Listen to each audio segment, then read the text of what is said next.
All right, chapter 3.4. Question asks, why did war break out in 1939? But quick recap of 3.3 before we get into 3.4. Policy of appeasement, policy of giving into the demands of an aggressor in order to avoid war. Chamberlain, PM of UK, very pro-appeasement. He thinks that this is going to keep peace. Churchill, future PM of the UK, very much anti-appeasement. He thinks that it's going to lead to war, and, well, which one's right? Well, we'll find out. Last big example of appeasement is going to be the Munich Agreement. Munich Agreement gave Hitler the Sudetenland when he demanded all of Czechoslovakia. They meet at the Munich Conference, hammer out the Munich Agreement. He gets the Sudetenland as long as he promises not to take Czechoslovakia. Chamberlain celebrates the Munich Conference and his appeasement as a lasting peace, as a success. He believes that this is going to bring peace. And, well, what does Hitler do? He turns around and he invades Czechoslovakia. Obviously, the policy of appeasement failed, and Chamberlain winds up admitting this.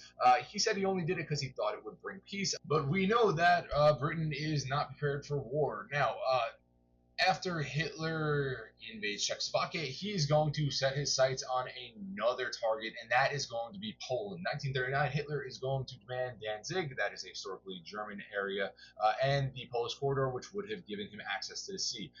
Back to Danzig, brief falls in line with other targets that he made, whether it has German language speaking people or historically German people, or its territory taken away by the Treaty of Versailles.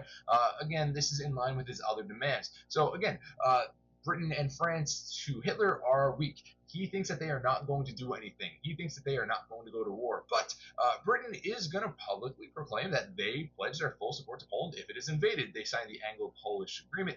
And Chamberlain is finally going to make a move after he faces a lot of criticism for following the policy of appeasement for so long. He realizes that appeasement failed, and it becomes obvious that Hitler is not going to stop. He will just keep going. If no one stops Hitler, well, he, again, will just keep going. So Chamberlain hopes that this is enough to deter him just by saying that Britain is going to give their full support to Poland.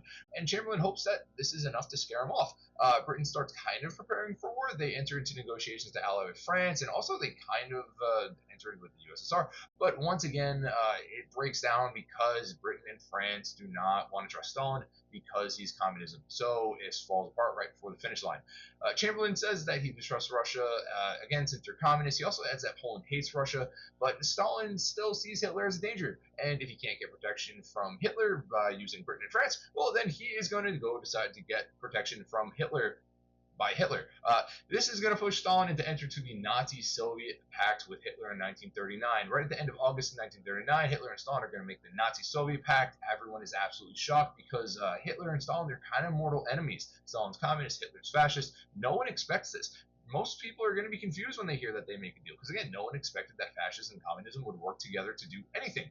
Realistically, they portray this as like an economic agreement to boost their economies, but this does not mean they're friends. They still don't trust each other. They are signing it because this is a treaty of mutual convenience. What it gives them is pretty much exactly what they want. It gives Hitler the ability to invade Poland without the Soviets going to defend it, and in return for this, Soviets can get the other half of Poland, and they can take a couple of other territories, but realistically, this buys Stalin time. It gets Stalin time to prepare the Red Army because he thinks that Hitler is inevitably going to invade the Soviet Union, which eventually he does, and that's Germany's big mistake during World War II.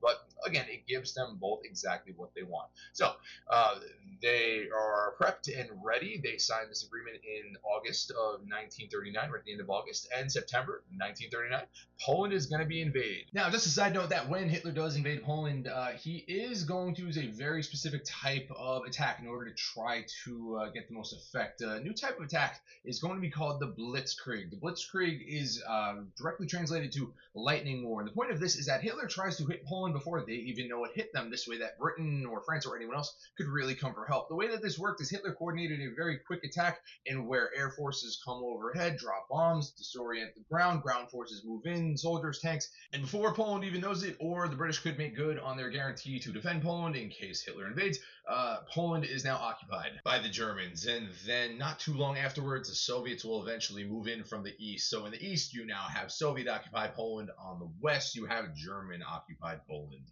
Now, before Stalin and the Soviet Union invaded Poland, Britain does declare war against Germany. Poland is the final straw, and now you have it. World War II is started.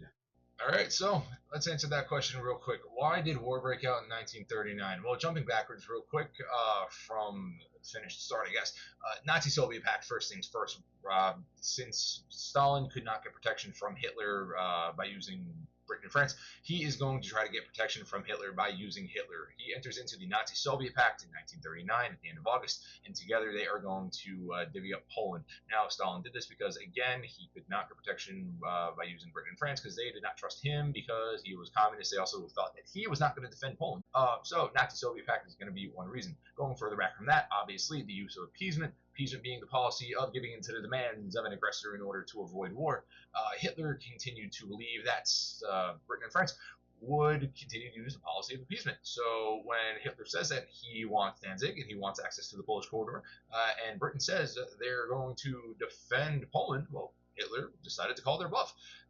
Before that, rise of extremism. Obviously, going all the way back to the start, extremist ideologies such as fascism, such as communism, these powers come to fruition, winds up creating a lot of conflict and tension in Europe. Also, a lot of cooperation in order to accomplish a lot of this conquest, but you get the idea.